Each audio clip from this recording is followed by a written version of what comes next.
If I were to say the 49ers were the worst possible first-round matchup for the Cowboys, would that be an overreaction? I don't think it is, because the way the 49ers want to play would be to try and keep that Dallas offense off the field with their offense. And I do believe they have the kind of defense that can be disruptive to Dallas's offenses, a la what we saw from Arizona a couple weeks ago. I think the 49ers are a tough draw for the Cowboys. As I mentioned earlier, they would have much preferred to play an NFC East team in the playoffs if possible. They were dominant against the NFC East this year, 6-0, just 6-5 against the rest of the world. And so let's bring everyone back in here. And Marcus, I'll try and keep this as reasonable as I can, because I know how passionate you are about the Cowboys. I have had everyone say to me, this is a bad matchup for the Cowboys because they're built on their speed and their athleticism. They're built to take the lead and then let their turnover, prone defense make big plays. And that's not what the 49ers are. They're a team that wants to punch you in the mouth. Is it a bad matchup for the Cowboys? Yeah, it's a bad matchup, G. It's a bad matchup for like 30 other teams as well when you look at the 49ers play football. Here's the thing, man. Like, when you look at the San Francisco 49ers and how they go about playing football, and RC said this yesterday, their identity is stamped. They are going to do what they do.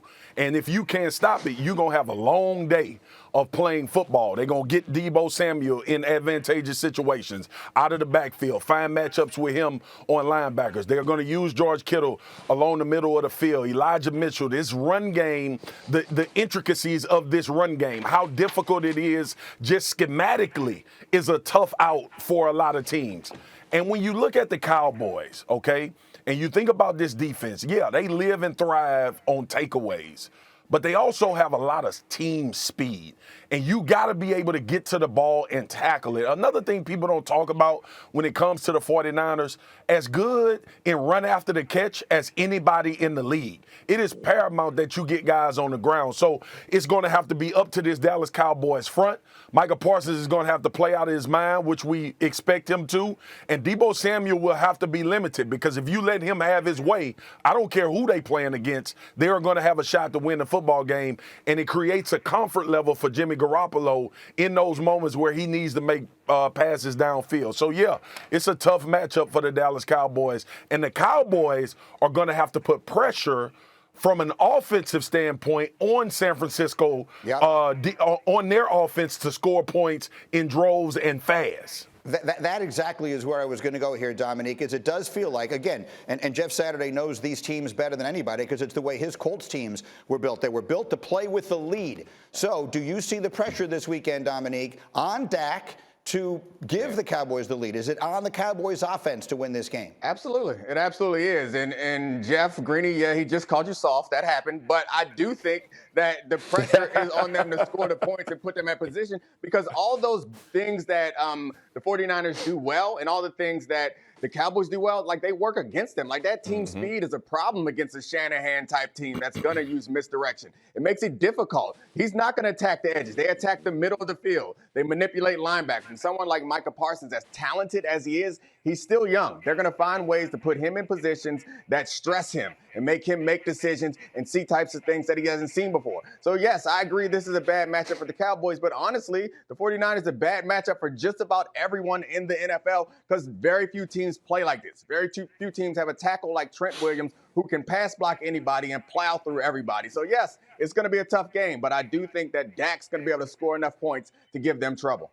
So what's the difference here, Jeff? If we look at it, it's a clash of styles, and styles make fights. What decides this one? Yeah, can Jimmy Garoppolo make enough big plays to match Dak? And this is such a better conversation than we had in the first hour. I think we got the emotion out of it. We realized this is a tough matchup. I'm glad Swagoo came back around. I'm glad Fox got back on. He's had some common sense to this morning. I love all of it.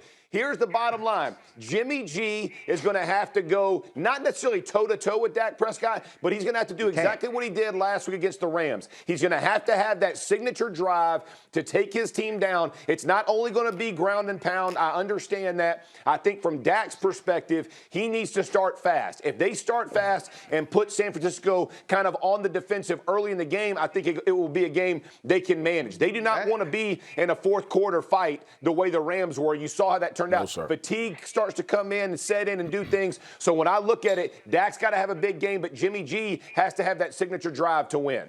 All right, Graziano, put a quick ribbon on it. Go.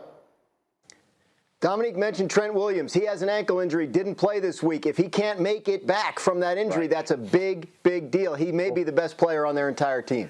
Jeff Saturday, at one point this season, named him the league MVP, and he wasn't kidding. You know it. Okay. Thank you for watching ESPN on YouTube. For live streaming sports and premium content, subscribe to ESPN+.